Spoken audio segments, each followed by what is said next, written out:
All right, as I said, the first story that we are now looking at, an emboldened Russia, a frustrated Washington. Europe and Ukraine left sidelined, with roadmap towards peace looking nowhere in sight. The Russia-Ukraine war seems to be back to its early stages, and viewers, that's extremely disturbing, simply because we seem to be farther and farther away from where exactly is that peace talk, peace negotiation, peace settlement really looking at. And why do we say that? Why is it that there is some sense of similarity? Well, the Russian aerial assault is back, and it's back on Kyiv and several other prominent Ukrainian cities. They have happened leading into a new phase of war, and that new phase includes Ukraine now being in a position to strike deep inside Russian territory. That means that Ukraine enters Russia. And will that mean Russia hitting back and NATO responding? No one knows, because those weapons that Ukraine is being armed with are NATO weapons. And this report tells you in greater detail exactly what all is happening that could change the way Russia-Ukraine war is going from here on. Take a look.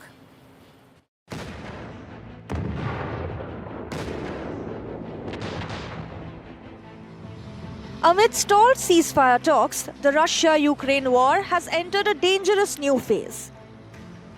As the largest aerial attack in the war took place on Sunday, a barrage of 400 drones and missiles struck capital Kyiv, 30 other cities and a dozen airports.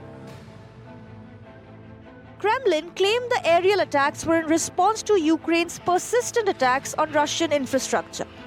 This has dashed all hopes for peace or any roadmap towards it.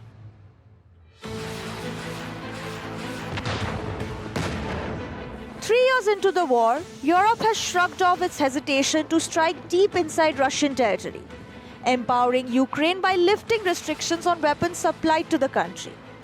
By all means, a strike in the heart of Russia will most certainly start a chain reaction of a much bigger response from Moscow.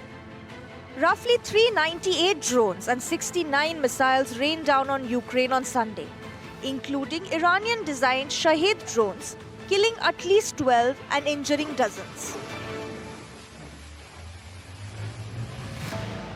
Putin's desire for comprehensive military victory has alienated the Trump administration, which is both wary and frustrated, and the war of words between Washington and Moscow is the testimony to fading possibilities of a US-brokered peace formula.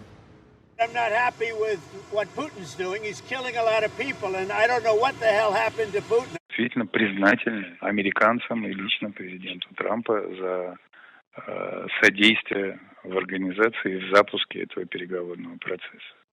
И это очень важное достижение. Конечно, одновременно с этим это очень ответственный момент, который связан, конечно, с эмоциональной перегрузкой всех абсолютно и с эмоциональными реакциями.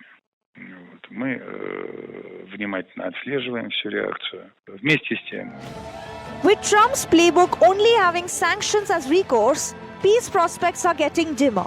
More so since Moscow's well-oiled war economy is now working efficiently for Kremlin's primary economic objective. This explains why the threat of sanctions has not deterred Putin from continuing his aerial assault on Ukraine.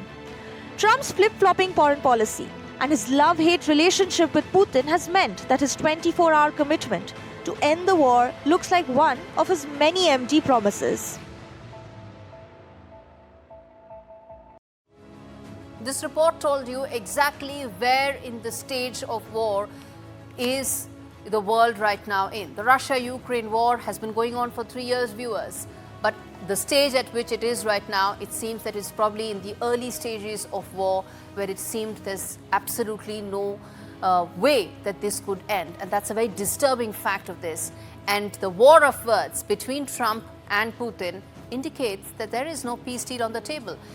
And for all practical purposes, there is no Zelensky at all in any possible peace formula. I'm going to put that out. Some of the comments that have come in from both sides that explain the frustration and also explain the limited, very limited scope of any reconciliation that may exist as far as Russia-Ukraine war is concerned. Let's put that out. First up, let's get in what Trump said. He actually said, Vladimir, stop. That's what he said. He's frustrated. This is the view of the American administration that wanted to end this in 24 hours. Well, it's the longest 24 hours in the world's history, isn't it? And look at the response. Russia intensified the strikes on Ukraine. So that's the word of, well, the leader of the free world. He's asking Putin to stop, but he isn't stopping. He is intensifying. Let's go ahead. Let's see what else is the latest as far as the powerless Trump versus defiant Putin saga that's playing out on the battlefield in Ukraine. He's in fact threatened Russia with more sanctions. But what has happened? He has stalled through talks and he skipped the Istanbul beach, the closest that the world came to getting the two sides on the table to be able to thrash out some sort of a peace negotiation. And why is it that Putin is defiant on any sanctions? Because Moscow is now a war economy. It's adjusted to being a war economy. So there's only so much that American sanctions can impact, which is why the response, as you can see, has been that Putin has been extremely defiant. Let's go ahead. The other aspect, there was a 24-hour deadline that was given to end the war, all but forgotten.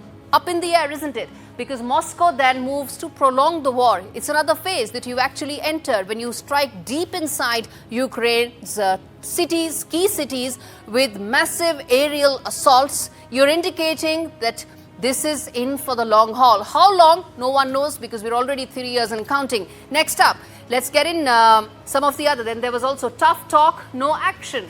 Well, it's emboldened Putin, and he's making those bold demands. What are those bold demands? No ceasefire when we sit on the table. No Zelensky when we sit on the table. And lastly, let's talk big picture. Let's include everything related to Russia and US, not just limit this to a war. That's what his bold demands are. Some of it President Trump gave into, but his frustration is what we put out in some of those comments on that we displayed for you. Well, viewers, at the end of the day, how this is turning out, well, as far as if you take out the blinkers and understand what the situation is looking like right now, this war, unfortunately, is no closer to peace than it was on day one when it started, when those heavy tanks and those heavy artillery were unleashed by Russia. Demands remain the same. Efforts, unfortunately, have led to diminishing and, at this stage, very little results and returns. It's not headed for peace anytime soon. There are reasons for it. No one wants to end this war. And I say this with responsibility because there are no incentives to end this war. Is Putin better off with an ongoing war? I just told you. Look at the commentary that's coming in. The President of the United States, leader of the free world as he's termed, is giving ultimatums which are being brushed aside by Russia because there is no incentive to end the war.